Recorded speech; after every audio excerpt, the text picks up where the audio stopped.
So yeah, a typical nonprofit is sitting on top of a trove of really rich first-party data that they've been collecting year over year, decade over decade, that they can use to drive their strategy. But with that being said, when it comes to actually making the transition to having a data-driven program, the nonprofit industry still has a way to go.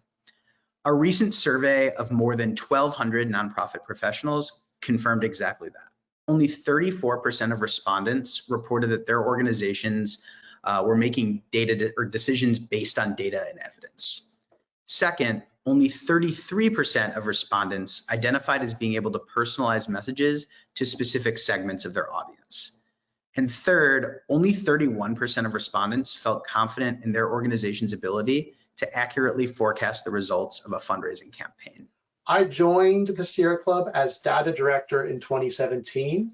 And at that time, in terms of how my job description was laid out, my role was to empower staff and volunteers to leverage the constituent data that the Sierra Club collects to inform movement building efforts. And I included a definition of movement building on this slide for your reference. The Sierra Club is massive. It's old, as I mentioned before, and it incorporates the work of field offices in all 50 states, 664 chapters, 3,000 groups, and we have 800,000 dues-paying members and volunteers coming in through a campaign model, an environmental justice framework, organizing and advocacy work, a political program, the list goes on. At this time, we have defined active base as a combination of members, donors, non-donor supporters, and folks who have taken an in-person or significant online action, whether that be likely attended a webinar, took 5 or more online actions in a year, et cetera, et cetera.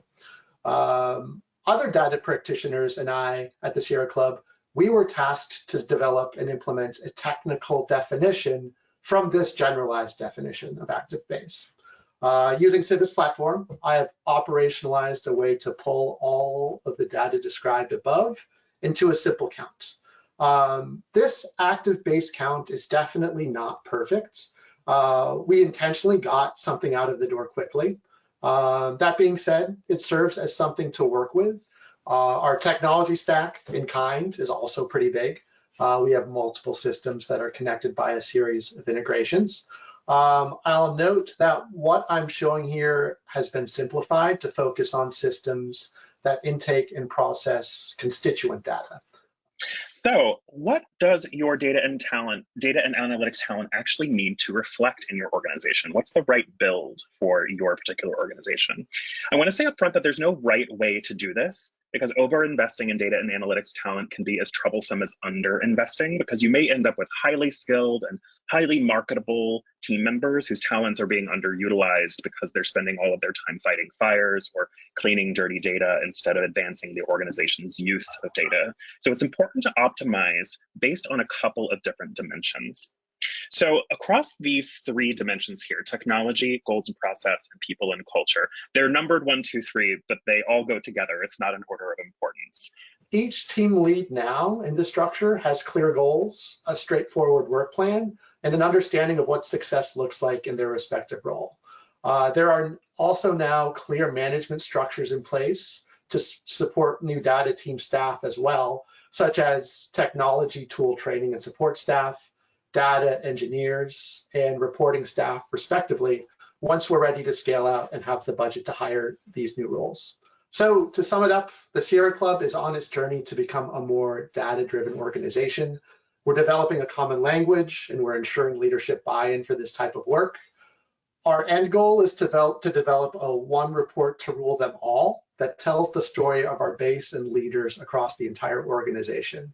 Data democratization is the ongoing process of enabling everyone within an organization, especially end users. So whether that's campaign teams, marketing, comms, programming, finance, fundraising teams, regardless of their technical acumen, to work with data comfortably and to feel confident talking about it, and then as a result, be able to make data-driven decisions.